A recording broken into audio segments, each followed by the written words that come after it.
Yo viví en Guatemala un tiempo, no sé cuántos guatemaltecos habrá aquí, pero casi un año. Y los guatemaltecos usan una expresión cuando dicen me acoquinaron, usan esa expresión, porque allá lo usaban mucho donde yo estaba. No sé si fue que se le inventaron los compañeros de clase mío o qué, pero el hermano acaba de acoquinarme, lo que sea que se signifique eso. Cuando oí a Michael, ahora pensé dos cosas: una, que él me quiere mucho, y dos, que él tiene mucha paciencia, porque para oír dos sermones. Pero damos gracias al Señor que usa su palabra y ha puesto un tesoro que es el Evangelio en vasos de barro, para que la excelencia del poder siempre sea de Dios y no nuestra. Permítame una vez más pedir al Señor su bendición al exponer su palabra en esta mañana. Padre, de nuevo nos acercamos a ti, Señor, y tú conoces el anhelo de nuestro corazón de exaltar tu nombre, de que Cristo pueda ser proclamado, y te rogamos, oh bendito Rey, que tú hagas eso ahora a través de un instrumento débil, para que sea evidente que fue tu gracia, para que sea evidente que es tu poder. Bendícenos ahora, Señor, cuánto necesitamos de ti. Que Jesús, nuestro bendito Salvador, pueda ser expuesto en esta mañana, no solo ahora, sino a través de todas las predicaciones que se harán hoy en este púlpito, porque te lo pedimos en su nombre y para su gloria. Amén. En un libro titulado Encontrando a Dios a través de la predicación expositiva, lamentablemente no está en español, pero el pastor Brian Payne comparte una historia personal que me resultó muy reveladora con respecto al tema de la predicación. Él dice que cuando llevaba año y medio sirviendo como pastor en la iglesia donde se encuentra actualmente, alrededor de 80 personas se fueron de la iglesia, alegando, entre otras cosas, que sus sermones eran demasiado largos, demasiado doctrinales y demasiado profundos. Solo como una aclaración, los sermones de este hermano duran entre 45 y 50 minutos. Ahora, como ustedes se pueden imaginar, estas críticas fueron devastadoras para este hermano, a la vez que lo llevaron a cuestionarse si debía persistir predicando expositivamente la palabra, sobre todo tomando en cuenta que hay una gran cantidad de personas que visitan las iglesias y que no están entrenadas para escuchar y seguir la argumentación de este tipo de predicación. Durante ese periodo de lucha, de desaliento, este pastor decidió compartir su inquietud con un miembro de su iglesia, al que vamos a llamar Esteban, que lo había invitado a comer. Y una de las cosas que Brian le decía a este hermano era que no importaba cuánto él orara, cuánto se esforzara en estudiar el texto bíblico, cuán bien preparara sus sermones, siempre seguía recibiendo críticas. Esteban lo escuchó atentamente y cuando el pastor terminó de hablar, le dijo muy sabiamente: mantente haciendo lo que estás haciendo. Tú estás exponiendo fielmente el texto bíblico. Y esa es una de las razones por las que nos unimos a tu iglesia, mi esposa y yo. Y entonces le compartió la experiencia que él y su esposa habían vivido al haber tenido que cambiar de iglesias varias veces. Resulta que estos hermanos habían sido miembros de una iglesia en Louisville, Kentucky, donde los mensajes duraban unos 20 minutos y mayormente se enfocaban en tratar de suplir lo que la gente percibía como sus necesidades primarias. 3 pasos para vencer la depresión, 4 pasos para hacerse millonario en un mes, ese tipo de cosas. Ellos amaban esta iglesia y amaban la predicación, pero por causa de su trabajo tuvieron que mudarse a la ciudad de Seattle, donde comenzaron a asistir a la única iglesia evangélica conservadora que le quedaba cerca de su casa.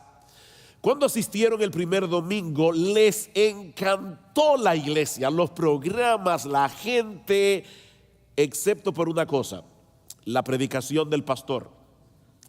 El sermón duró casi 60 minutos y fue tan profundo que muchas cosas que él dijo les pasó por encima de sus cabezas. Ellos pensaron que seguramente era algo anormal que había sucedido ese día, así que decidieron regresar el domingo siguiente, pero sucedió lo mismo otra vez: 60 minutos de predicación y una predicación bien profunda. Así que Esteban decidió reunirse con el pastor para expresarle su inquietud y le dijo francamente que ellos disfrutaban mucho de la iglesia excepto por sus sermones. Fue bien franco. El pastor les respondió con una especie de reto. Le pidió a Esteban que continuara asistiendo con su esposa por 6 meses y que volvieran a hablar otra vez después de ese tiempo.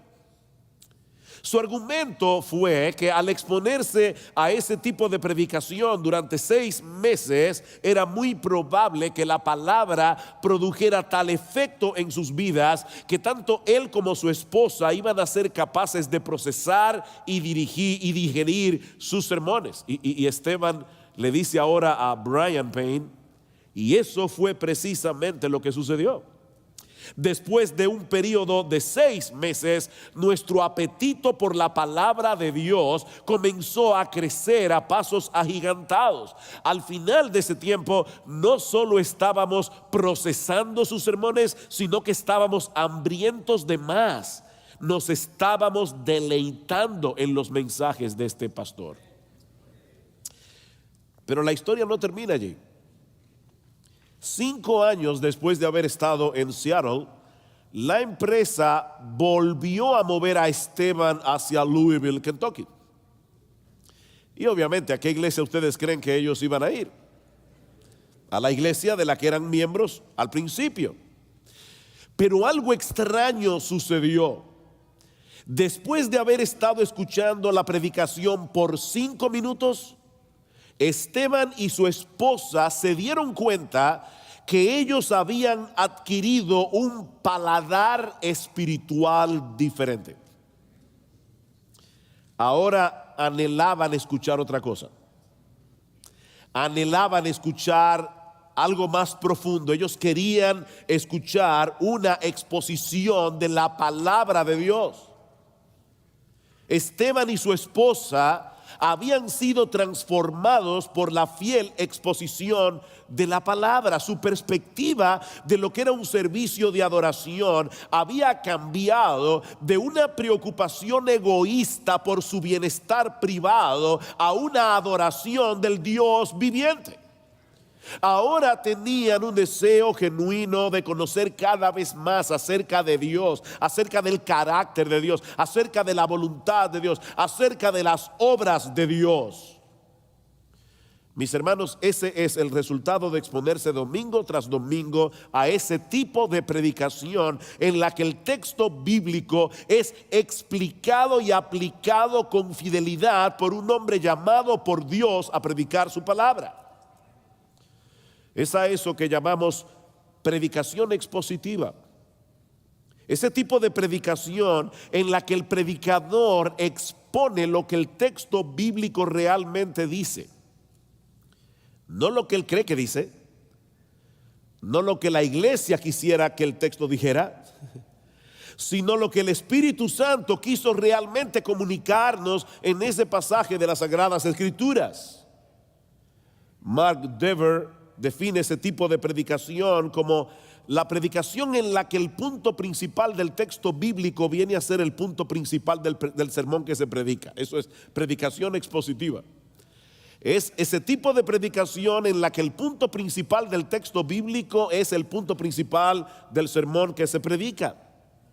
Y lo que yo quiero hacer en esta mañana es presentar una defensa de ese tipo de predicación.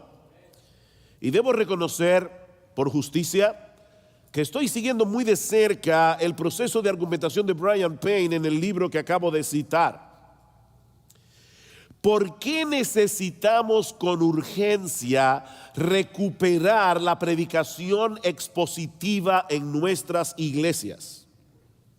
Bueno, en primer lugar, porque es a través de su palabra que Dios manifiesta su poder, su autoridad y su presencia especial en el mundo.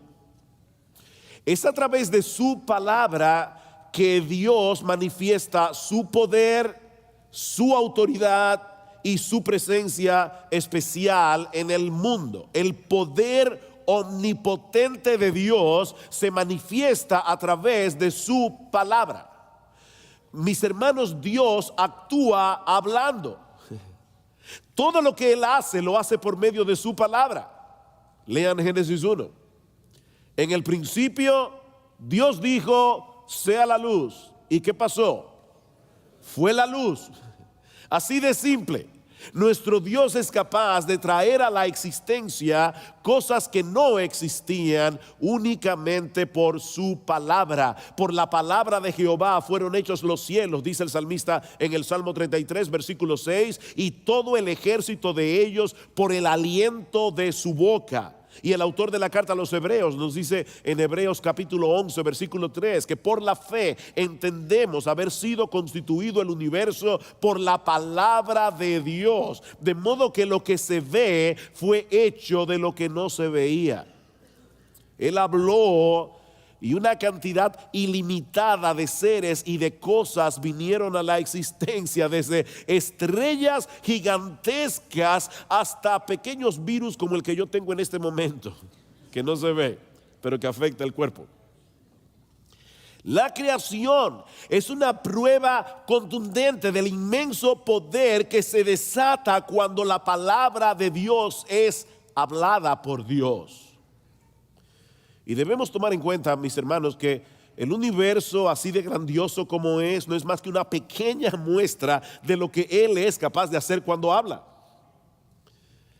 Después de describir algunos aspectos de la majestuosidad incomprensible de la creación, Job nos dice en Job capítulo 26 versículo 14 que todas estas cosas son solo los bordes de sus caminos, y cuán leve es el susurro que hemos oído de él, pero el trueno de su poder, ¿quién lo puede comprender? Wow. ¿Escucharon eso, mis hermanos? La creación es el producto del susurro de Dios. ¿Ustedes se imaginan si él hubiera tronado? Pero nuestro Dios no solamente crea el mundo a través de su palabra, sino que también lo gobierna en su providencia a través de esa misma palabra. Y yo me temo, mis hermanos, que nosotros estamos tan acostumbrados a hablar en términos de procesos naturales que fácilmente podemos perder de vista a Dios gobernando su creación a través de su palabra. Dice el salmista en el Salmo 147, los versículos 15 al 18, que Dios envía a la tierra su palabra. ¿Y qué pasa? Cae la nieve como lana. Y luego envía de nuevo su palabra y el hielo se derrite y fluyen las aguas. ¿Cuándo fue la última vez que tuviste nieve caer? ¿Y cuándo fue la última vez que viendo nieve caer tú pensaste Dios dio la orden de que la nieve cayera? O tú pensaste, bueno, eso es un proceso natural de condensación y todo lo que uno explica.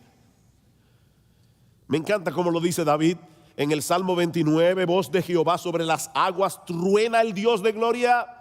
Jehová sobre las muchas aguas, voz de Jehová con potencia, voz de Jehová con gloria, voz de Jehová que quebranta los cedros, voz de Jehová que derrama llamas de fuego, voz de Jehová que hace temblar el desierto, voz de Jehová que desgaja las encinas y desnuda los bosques, en su templo todo proclama su gloria.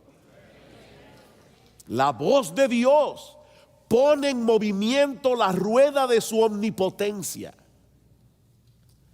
Él crea por su palabra, Él gobierna el universo por su palabra, Él trae juicio sobre el mundo por su palabra, dice en el Salmo 46, versículo 6, y por esa misma palabra Él cambia el corazón de los perdidos.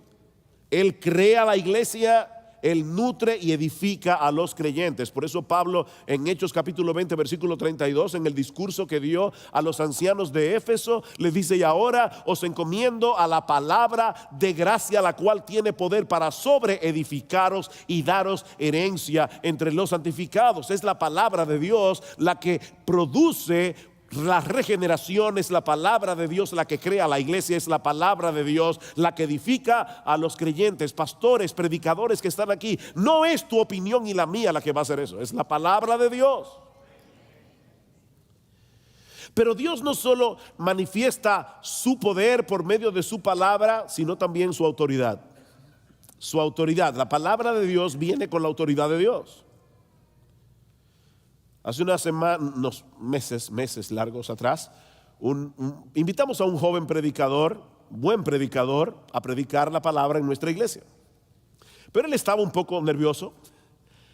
Era de las pocas veces que había salido de su iglesia local a predicar en una iglesia diferente en otro país. Y yo me di cuenta que estaba preocupado, así que antes de salir de casa le puse la mano en el hombro y le dije: óyeme bien,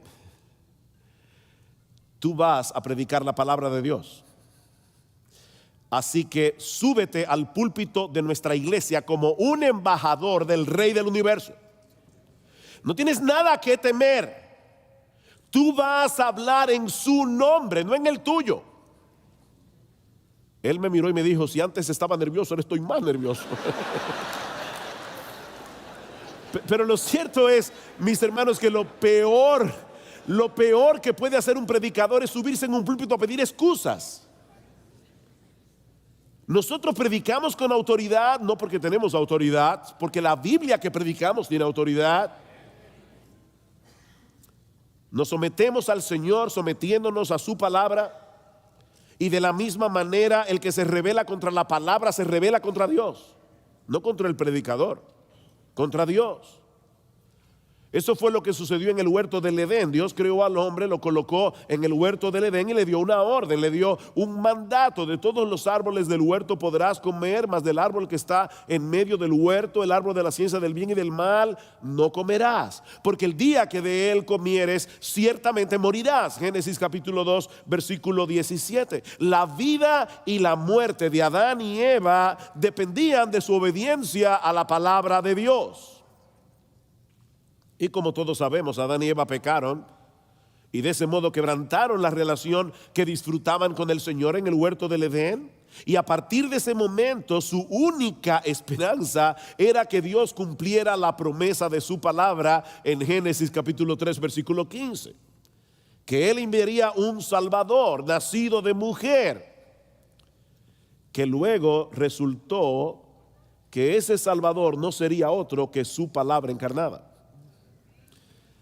¿Han pensado en eso, hermanos? Dios, para salvarnos, envió a su palabra. Su palabra es Jesús.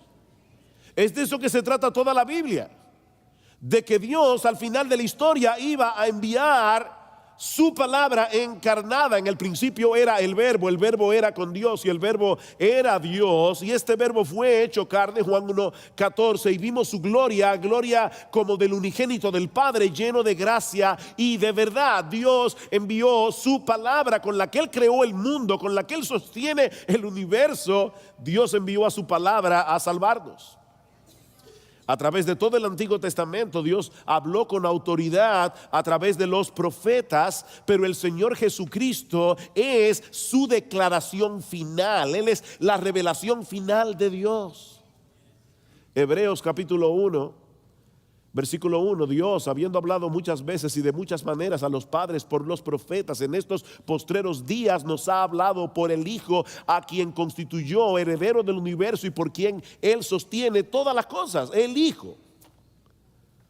¿Saben que en el texto original, lo que el texto dice es que Dios, habiendo hablado de muchas maneras a los padres por los profetas, en estos días nos ha hablado en Hijo? Eso es lo que dice el texto literalmente.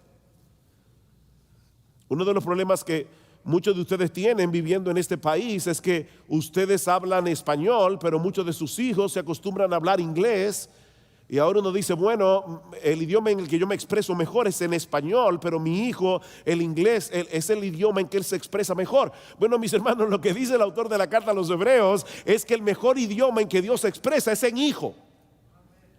Dios habló en hijo. Ese es el lenguaje de Dios. Y es por ese hijo que Dios sostiene el universo. Ese hijo que también es Dios. Es por eso que en el Nuevo Testamento el criterio por el que se evalúa la genuinidad de nuestro discipulado es creer y obedecer las palabras de Jesús. Dijo entonces Jesús a los judíos que habían creído en él, Juan capítulo 8 versículo 31, si vosotros permaneciereis en mi palabra, seréis verdaderamente mis discípulos. Y luego más adelante dice, al que oye mi palabra y no las guarda, yo no lo juzgo, porque no he venido a juzgar al mundo, sino a salvar al mundo. El que me rechaza y no recibe mis palabras, tiene quien le juzgue. La palabra que he hablado, ella lo juzgará en el día postrero, porque yo no he hablado por mi propia cuenta. El Padre que me envió, Él me dio mandamiento de lo que he de decir y de lo que he de hablar. ¿Escuchaste eso, predicador? Cuando Dios el Hijo vino, Él se limitó a decir lo que el Padre le dijo que dijera. ¿Cómo nos atrevemos nosotros a decir otra cosa? Dice Jesús, el Padre que me envió, Él me dio mandamiento de lo que he de decir y de lo que he de hablar. Y sé que su mandamiento es vida eterna. Así pues, lo que yo hablo, lo hablo como el Padre me lo ha dicho. Escuchar la palabra del Hijo es escuchar la palabra del Padre. Pero ahora escuchen, escuchar la palabra de los apóstoles en el Nuevo Testamento es escuchar la palabra del Hijo. Vayan conmigo a Juan capítulo 14. Juan capítulo 14. Y este es un texto muy conocido, pero lamentablemente a veces desconectamos lo que dice el versículo 23 con lo que luego dice en el versículo 26. Dice el Señor, respondió Jesús, Juan 14, 23, y le dijo, el que me ama, mi palabra guardará, y mi Padre le amará, y vendremos a él y haremos morada con él. El que no me ama, no guarda mis palabras. No importa cuánto cante en la iglesia, cuánto cierre los ojos, cuántos calambres él experimente en el servicio de adoración. No, el que no guarda la palabra de Jesús, no ama a Jesús. Y la palabra que habéis oído no es mía, vuelvo, insiste, sino del Padre que me envió. Os he dicho estas cosas estando con vosotros. Oh, es que Jesús ya se va. Y entonces ahora, ¿cómo iremos su palabra? ¿Será que Él va a hablarnos directamente desde el cielo? ¿Tenemos que oír la voz de Jesús desde el cielo? Versículo 26. Mas el Consolador, el Espíritu Santo, a quien el Padre enviará en mi nombre, Él os enseñará todas las cosas y os recordará todo lo que yo os he dicho. ¿Para qué? Para que escribieran las palabras de Jesús en el Nuevo Testamento. El Nuevo Testamento es la revelación de Jesús. Me encanta como dice John Piper, ¿tú quieres oír audiblemente la voz de Dios? Lee la Biblia en voz alta. Porque aquí está. Todo lo que Él quiere decir está aquí. Más adelante, Juan capítulo 16, versículo 13 dice, pero cuando venga el Espíritu de verdad, Él os guiará toda la verdad, porque no hablará por su propia cuenta, sino que hablará todo lo que oyere y os hará saber las cosas que habrán de venir. La voz de Jesús la tenemos aquí en la Biblia. Hoy día hay personas que claman ser apóstoles. Mis hermanos, déjenme decirles algo. La iglesia de Jesús, la verdadera iglesia, es apostólica.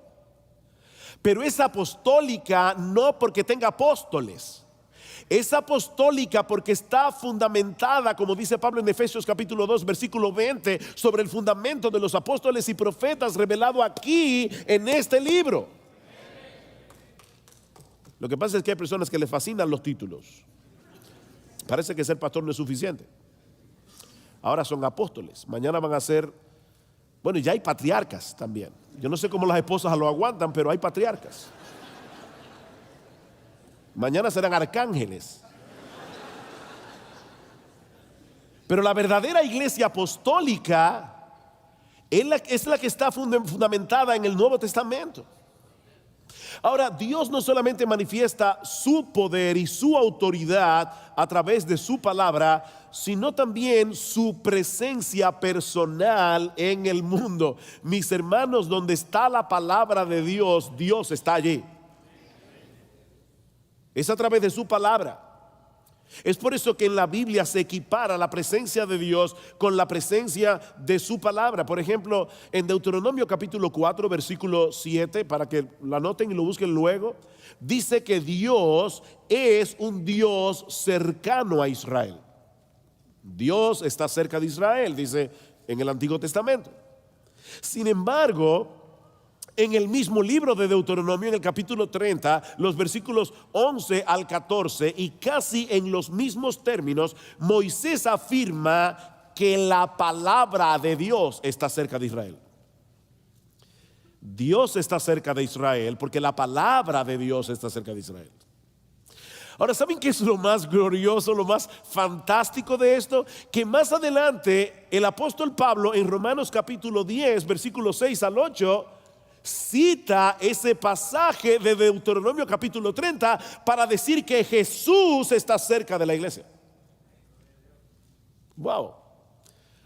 Dios está cerca, la palabra está cerca, Jesús está cerca. Mis hermanos, Dios está presente donde está su palabra. Podemos hacer mil cosas en nuestro servicio de adoración tratando de que las personas tengan una experiencia personal con Dios. Pero si la palabra de Dios no se encuentra en ese lugar, tampoco Dios está allí. Tampoco Dios está. Hay un texto muy conocido, Hebreos capítulo 4, versículo 12. La palabra de Dios es viva y eficaz y más cortante que toda espada de dos filos, que penetra hasta los tuétanos y dice discierne los pensamientos y las intenciones del corazón. Muchas veces nosotros citamos ese texto desconectado de su contexto, porque ustedes siguen leyendo ese capítulo de Hebreos, van a ver que inmediatamente después en el versículo 13 dice, porque todas las cosas están desnudas y abiertas a los ojos de aquel a quien tenemos que dar cuenta. Entonces, por fin, ¿quién es el que discierne los pensamientos y las intenciones del corazón? ¿Dios o la palabra? Sí. Dios a través de su palabra. Dios a través de su palabra. Es tal la identificación de Dios con su palabra que la Biblia se presenta a sí misma como poseyendo los atributos mismos de Dios. La Biblia, la palabra de Dios, tiene los mismos atributos de Dios. La palabra de Dios es justa, Salmo 119, 7. La palabra de Dios es fiel, Salmo 119, 140. La palabra de Dios es verdad, Salmo 119, 142. La palabra de Dios es eterna, Salmo 119, versículo 89. La palabra de Dios es omnipotente, Isaías 55, 11. La palabra de Dios es perfecta, Salmo 19, 7. La palabra de Dios es santa, 2 Timoteo capítulo 3, versículo 15. Desde la niñez has sabido las sagradas escrituras. La palabra de Dios tiene los mismos atributos de Dios porque es la palabra de Dios. Ahora, mis hermanos, si es a través de su palabra que Dios manifiesta su poder, su autoridad y su presencia especial en el mundo, ¿de qué otra manera pudiéramos ejercer una mayor influencia a través de nuestros ministerios si no es exponiendo fielmente la palabra de Dios que es viva y eficaz? ¿Cómo podremos tener mayor influencia? Si realmente creemos lo que Dios nos dice en su palabra acerca de su palabra, y esto no es redundante, lo que Dios nos dice en su palabra acerca de su palabra, si nosotros creemos eso, no vamos a querer hacer otra cosa que ser megáfonos de la voz de Dios al exponer el texto bíblico. Una cosa se deriva de la otra. Si la Biblia es lo que ella dice que es, entonces nuestra tarea no puede ser otra que la de dejar oír en nuestra predicación lo que el texto dice en su contexto, porque es Dios el que habla en su palabra. Ahora, esa no es una mera inferencia de la naturaleza de las Escrituras. Y aquí viene mi segundo punto. ¿Por qué debemos predicar expositivamente? ¿Por qué debemos recuperar la predicación expositiva? Hemos dicho en primer lugar porque es a través de su palabra que Dios manifiesta su poder, su autoridad y su presencia especial en el mundo. Pero la segunda razón por la que debemos predicar la palabra de Dios es porque Dios nos ordena que lo hagamos. Así de sencillo.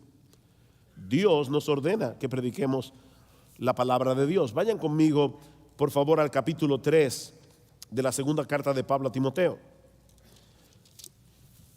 Segunda carta de Pablo a Timoteo. Como ustedes saben, esta fue la última carta que Pablo escribió, estando a punto de morir martirizado en la ciudad de Roma. De manera que esta carta es algo así como su testamento espiritual. Ese es el legado que él dejó en manos de su hijo en la fe, sabiendo de antemano que Timoteo iba a tener que enfrentar muchas dificultades. Dice en el capítulo 3, versículo 1, también debes saber esto, que en los postreros días vendrán tiempos peligrosos. Y solo como una aclaración, en el Nuevo Testamento se usa la frase los postreros días o los postreros tiempos, no para referirse primariamente a los días que anteceden la venida del Señor, sino más bien a esta última etapa en la historia de la redención que empezó en el día de Pentecostés. Y yo no tengo tiempo para detenerme a demostrar esto, pero yo les pido que luego busquen en sus Biblias Hechos capítulo 2, versículos 16 al 17, donde Pedro el día de Pentecostés dice, esto es lo dicho por el profeta Joel en los postreros días, pam, pam, pam. Y luego primera de Juan capítulo 2, versículo 18, donde Juan dice explícitamente, hijitos, este es el último tiempo. Esta es la última etapa en la historia de la redención. De manera que Timoteo y nosotros nos encontramos dentro de esa misma etapa de la historia redentora que Pablo describe como tiempos peligrosos. Vendrán tiempos peligrosos. ¿Y cuál es la naturaleza del peligro que tanto Timoteo como nosotros vamos a enfrentar en nuestros ministerios? Versículo 2. Porque habrá hombres amadores de sí mismos, avaros, vanagloriosos, soberbios, blasfemos, desobedientes a los padres, ingratos, impíos, sin afecto natural, implacables, calumniadores, intemperantes, crueles, aborrecedores de lo bueno, traidores, impetuosos, infatuados, amadores de los deleites más que de Dios. ¿Qué lista? Ahora, alguien pudiera pensar que esos rasgos de carácter que Pablo acaba de mencionar aquí han estado presentes entre los impíos desde que el mundo es mundo. ¿No es así? Pero hay una diferencia fundamental, y es que en los postreros días estos hombres no van a estar solo en el mundo. Lo que hace peligroso estos postreros tiempos es que esos hombres van a estar en la iglesia. Oh, ahí está la diferencia, versículo 5, que tendrán apariencia de piedad, pero negarán la eficacia de ella. A estos evita, versículo 8, y de la manera que Janes y Jambres resistieron a Moisés, así también estos resisten a la verdad, hombres corruptos de entendimiento, réprobos en cuanto a la fe. Mis hermanos, las personas que Pablo está describiendo aquí no están fuera de las iglesias, están adentro. y fascinando a mucha gente con sus enseñanzas. Y eso es lo que Pablo va a decir más adelante, lo veremos ahora cuando Pablo dice: Timoteo, predica la palabra, porque vendrá tiempo cuando no sufrirán la sana doctrina, sino que teniendo comezón de oír, amontonarán maestros conforme a sus propias concupiscencias. El problema, el peligro de los últimos tiempos es que estos hombres van a estar en la iglesia fascinando a las personas. Es un cuadro aterrador. ¿Cómo se supone que los ministros del evangelio vamos a poder hacer la obra del Señor cuando este tipo de persona está tratando de infiltrarse en las iglesias vestidos de ovejas, disfrazados de ovejas? Algo interesante en esta lista de adjetivos, si tú la puedes leer en el idioma original, y para eso está Logos, los que no pueden ir al seminario, un anuncio gratuito. ¿Dónde está José? José está por aquí, José Martínez.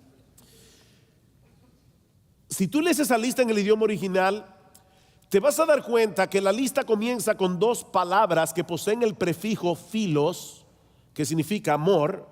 Dice amadores de sí mismos y amadores del dinero, philargurio, amadores del dinero.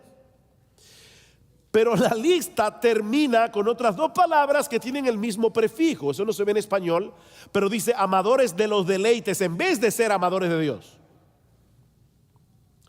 De manera, mis hermanos, que el problema de esta gente no radica en el hecho de que ellos hacen cosas malas. Se trata de algo más profundo. Su corazón está tan dañados que sus corazones están tan dañados que ellos aman lo que no deben amar y ellos aborrecen lo que no deben aborrecer. Es de esa fuente corrupta que brota todo lo demás.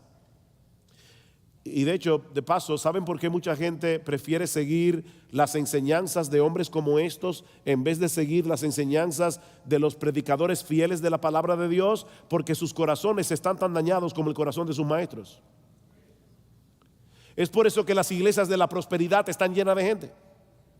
Están llenas de personas amadores de sí mismas y están llenas de personas amadoras del dinero. Los que predican se aman a sí mismos y aman el dinero, y los que lo escuchan se aman a sí mismos y aman el dinero. Por eso están llenas de personas. Ahora bien, ¿hay algo que nosotros como pastores podamos hacer o decir que sea capaz de cambiar radicalmente el curso de los afectos de esas personas? ¿Existe algún programa, existe algún tratamiento psicológico que sea capaz de cambiar el corazón de estas personas para que en vez de ser amadores de sí mismos, amen a Dios y a los demás? Para que en vez de ser amadores del dinero, amen la verdad. ¿Qué podemos hacer nosotros? Nada. No tenemos capacidad para hacer eso. No podemos cambiar el curso de los afectos de esas personas. Esas personas no pueden cambiar porque no quieren cambiar. Y nosotros no podemos hacer absolutamente nada en nuestra propia capacidad para cambiar el curso de sus afectos. Esa es una de las razones por la que el ministerio nunca ha sido fácil y nunca lo será. Versículo 10. Pero tú has seguido mi doctrina, conducta, propósito, fe, longanimidad, amor, paciencia, persecuciones, padecimientos como los que me sobrevinieron en Antioquía, en Iconio, en Listra, persecuciones que he sufrido y de todas me ha librado el Señor. Y también todos los que quieren vivir piadosamente en Cristo Jesús padecerán persecución. Mas los malos hombres y los engañadores irán de mal en peor, engañando y siendo engañados. Engañando y siendo engañados. Esa no parece ser una nota muy alentadora para un joven pastor como Timoteo, que para colmo de males podemos inferir de las cartas de Pablo que Timoteo tenía una tendencia a retraerse. Y Pablo tiene que decirle: Timoteo, Dios no nos ha dado espíritu de cobardía, sino de poder, de amor y de dominio propio. Mis hermanos, ¿qué consejo podemos darle a Timoteo ante la realidad de los problemas y dificultades que él va a tener que enfrentar en un mundo tan dañado como ese? ¿Qué consejo podemos darle a un joven pastor aquí? Ahí es donde entran en juego los expertos en mercadotecnia eclesiológica. diciéndonos que ante esa realidad nosotros debemos ser innovadores.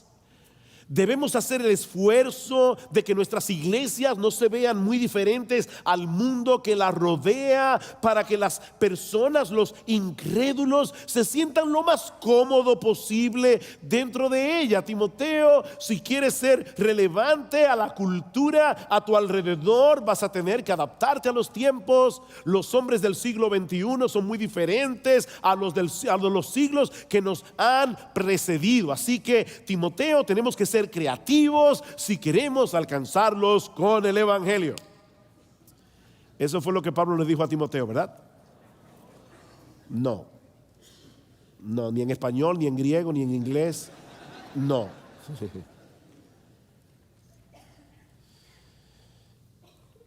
Alguien dijo muy sabiamente, la forma, lo voy a decir tranquilo, yo a veces soy enfático, lo voy a decir tranquilo para que caiga así.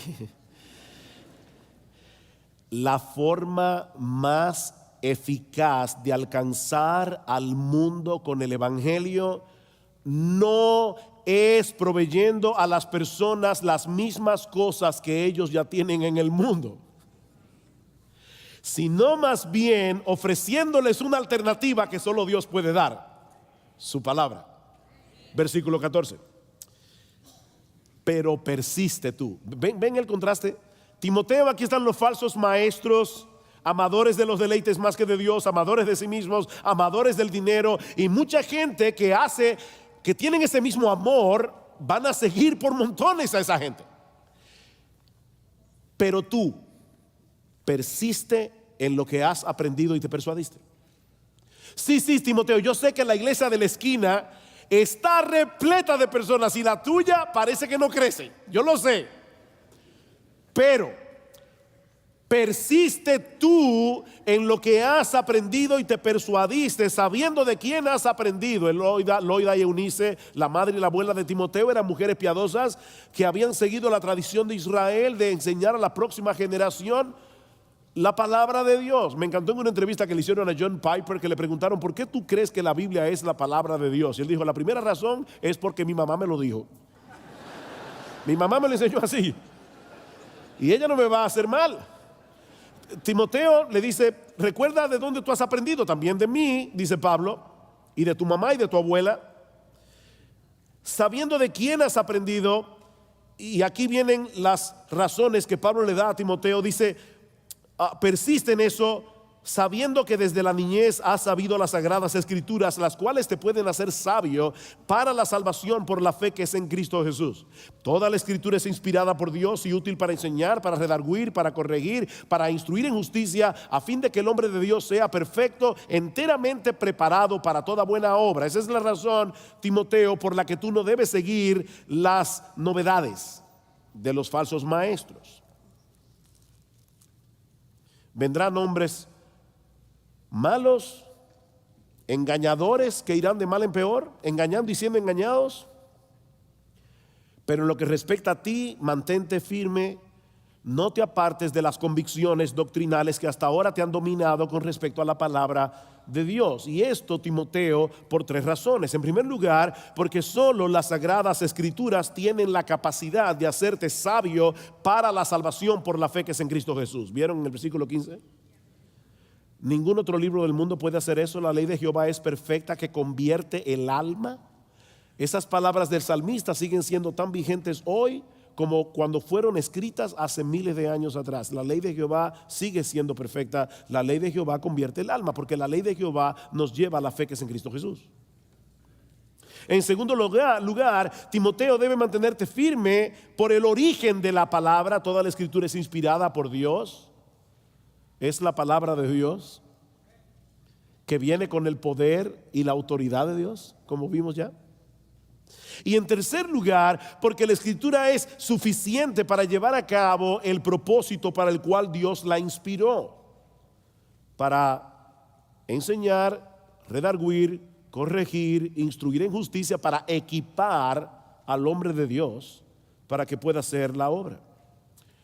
Lo que Pablo está diciendo aquí es muy similar a lo que dice el profeta Isaías 55, porque como desciende de los cielos la lluvia y la nieve y no vuelve allá, sino que riega la tierra y la hace germinar y producir y da semilla al que siembra y pan al que come, así será mi palabra que sale de mi boca. No volverá a mí vacía, sino que hará lo que yo quiero y será prosperada en aquello para lo que le envíe.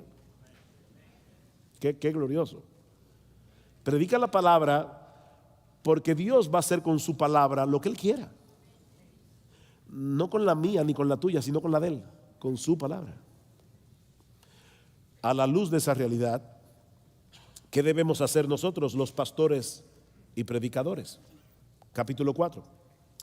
Te encarezco delante de Dios y del Señor Jesucristo, que juzgará a los vivos y a los muertos en su manifestación y en su reino, que prediques la palabra, que instes a tiempo y fuera de tiempo, redarguye, reprende, exhorta con toda paciencia y doctrina, porque vendrá tiempo cuando no sufrirán la sana doctrina, sino que teniendo comezón de oír, se amontonarán maestros conforme a sus propias concupiscencias y apartarán de la verdad el oído y se volverán a las fábulas.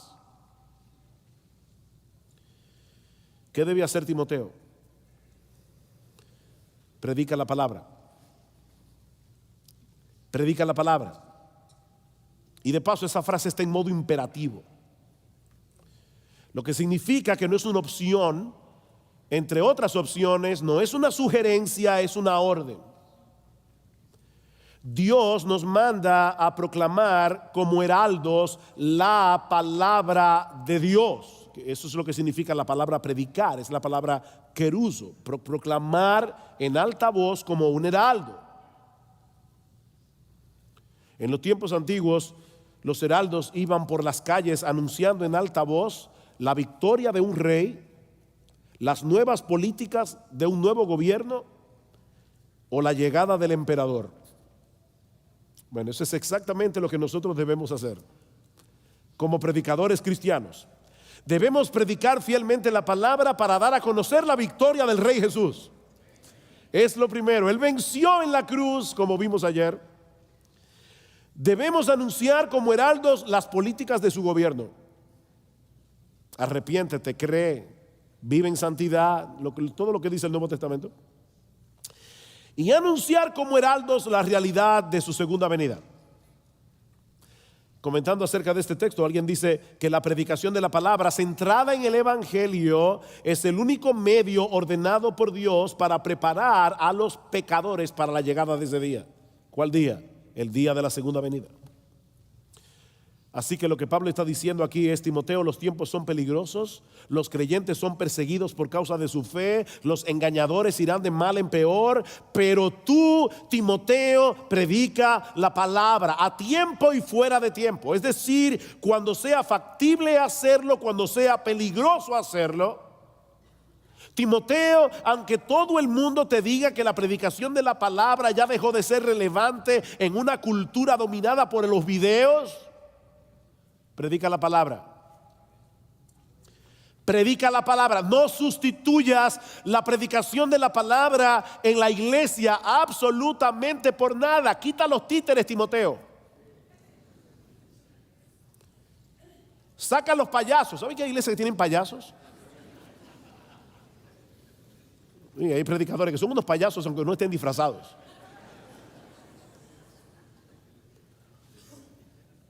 Una vez oí a un siervo de Dios diciendo: no se puede ser profeta y payaso al mismo tiempo.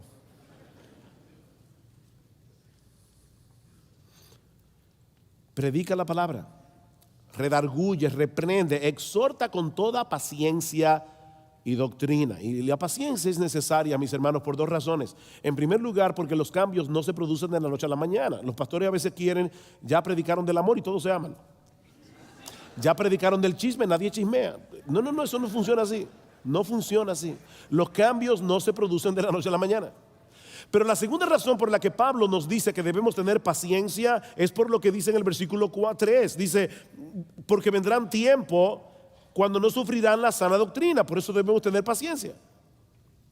sino que teniendo comezón de oír, se amontonarán maestros. ¿Ustedes se imaginan eso? Personas amontonándose falsos maestros para que les rasquen el oído, para escuchar lo que ellos quieren escuchar. Como dice William Hendrickson, el anhelo de esta gente es tener maestros que se adapten a sus propios caprichos o a sus gustos pervertidos. Pero tú, Timoteo, ven versículo 5, otra vez el contraste, pero tú. Hay 3 pero tú en el texto. En el versículo 10, en el versículo 14 del capítulo 3 y en el versículo 5 del capítulo 4. Esto es lo que hacen los falsos maestros. Pero tú eres diferente, tú eres un siervo de Dios. Pero tú, sé sobrio en todo, versículo 5. Es decir, Timoteo, mantente en tu sano juicio. No te dejes arrastrar por el deseo de esta gente de ver y escuchar cosas sensacionales y extravagantes. Timoteo, sé sobrio. Sé sobrio. Segundo lugar, soporta las aflicciones. Soporta las aflicciones. Recuerda que todos los que quieran vivir piadosamente en Cristo Jesús padecerán persecución, y eso incluye a los que persisten en predicar la palabra cuando la gente no quiere oír la palabra. Haz obra de evangelista en la iglesia y fuera de la iglesia. Comparte el evangelio con los perdidos. Cumple tu ministerio. ¿Cómo? Entre otras cosas, procurando con diligencia presentarse delante de Dios aprobado como un obrero que no tiene de qué avergonzarse, que traza bien la palabra de verdad, y en segundo lugar, predicando la palabra. Cumple tu ministerio. Mis hermanos, ¿cuáles son los argumentos que hemos usado hoy aquí para defender el por qué las iglesias deben recuperar la predicación expositiva? En primer lugar, porque es a través de su palabra que Dios manifiesta su poder, su autoridad y su presencia especial en el mundo. Y en segundo lugar, porque Dios nos ordena que prediquemos su palabra. Si la gente quiere oír, predica la palabra. Si la gente no quiere oír, predica la palabra. Mis hermanos, podemos llenar las iglesias haciendo muchas cosas entretenidas, pero no veremos a un solo pecador pasar de muerte a vida a menos que la palabra de Dios resuene con poder en medio del valle de los huesos secos. Solo la palabra puede hacer eso.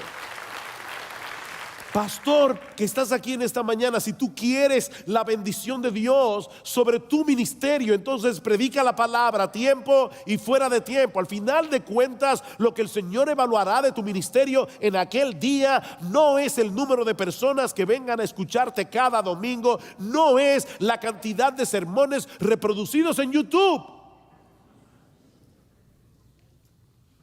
¿Quién es pues el siervo fiel y prudente al cual puso su Señor sobre su casa para que les dé el alimento a tiempo? Mateo 24, 45, 46. Bienaventurado aquel siervo que cuando su Señor venga le haya haciendo así. ¿Haciendo qué? Dándole a su pueblo el alimento de su palabra a tiempo y fuera de tiempo. Pastor, predica la palabra. Y miembros de las iglesias que están en medio nuestro, oren por sus pastores, oren por sus predicadores, porque la presión es mucha, para que el Señor los mantenga fieles, para que cuando se vayan algunos miembros, como le pasó a Brian Payne, y se vayan a otra iglesia que parece ser más popular y más entretenida, ora por tus pastores para que se mantengan en el púlpito a pesar de todo, predicando la palabra. Hazle saber a tu pastor con amor y con respeto que tú no vienes a la iglesia a que te entretengan con unos cuantos chistes y unas cuantas historias melodramáticas. Tú vienes a ser alimentado de Cristo. Y la única manera en que nosotros podemos ser alimentados de Cristo mismo es escuchando su voz a través de la exposición fiel de su palabra. El Espíritu y la esposa dicen ven, y el que oye diga ven. El Espíritu Santo viene junto a la esposa del Cordero y juntas llaman a los pecadores al arrepentimiento. El que a vosotros oye, a mí me oye, dice Jesús. Si están predicando la palabra. Mis ovejas oyen mi voz y yo las conozco y me siguen. Mis ovejas oyen mi voz. ¿Y cómo nosotros podemos escuchar hoy la voz de nuestro buen pastor? La voz de Jesús. Romanos capítulo 10 versículo 14. ¿Cómo oirán si no hay quien les predique? ¿Cómo oirán? Dice, ¿cómo creerán en aquel de quien no han oído? Y el texto dice literalmente, podemos traducirlo, ¿cómo creerán en aquel a quien no han oído? No podemos creer en Cristo a menos que oigamos a Cristo. Es lo que dice Juan capítulo 10. Pero ¿cómo oímos a Cristo? Versículo 17. La fe viene por el oír, y el oír por la palabra de Dios. ¿Se dieron cuenta? La fe no viene por el oír la palabra de Dios. No, la fe viene por el oír la voz de Jesús. Y el oír la voz de Jesús viene por medio de la exposición de la palabra. Ese es el argumento de Pablo en Romanos 10. Jesús está cerca porque la palabra está cerca. Quiere el Señor levantar más predicadores en América Latina que tengan esa convicción. De manera que la voz de Dios siga resonando en los púlpitos a través de expositores fieles a su palabra, para ver su poder en acción, salvando a pecadores y edificando a las iglesias. Quiere el Señor concedernos cada vez más y más y más ese tipo de pastores, ese tipo de predicadores. Vamos a orar. Padre, te damos gracias, oh Señor, por habernos dado una vez más tu palabra en esta mañana. Qué glorioso, Señor, qué tesoro tenemos al tener tu palabra. Ayúdanos a ser hombres fieles, proclamando tu palabra. Ayuda a los miembros de las iglesias a ser oidores fieles, no deseando escuchar ninguna otra cosa que no sea tu palabra. Que Cristo sea exaltado en las iglesias que predican tu palabra. Alabamos y bendecimos tu nombre, Señor. Y gracias de nuevo por haber traído a tantos preciosos hermanos y hermanas de otros lugares para congregarse aquí este fin de semana. Señor, obra en el corazón de cada uno de ellos por medio de tu palabra. Alienta a pastores que pueden estar desanimados hoy aquí. Aliéntalos a predicar tu palabra. Dale convicción a aquellos que no tienen esa convicción.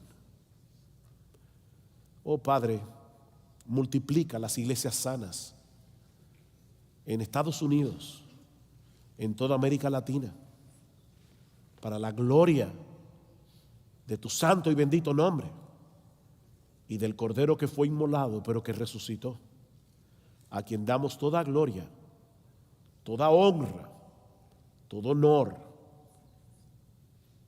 toda adoración, nuestro bendito Señor y Salvador Jesucristo. Amén.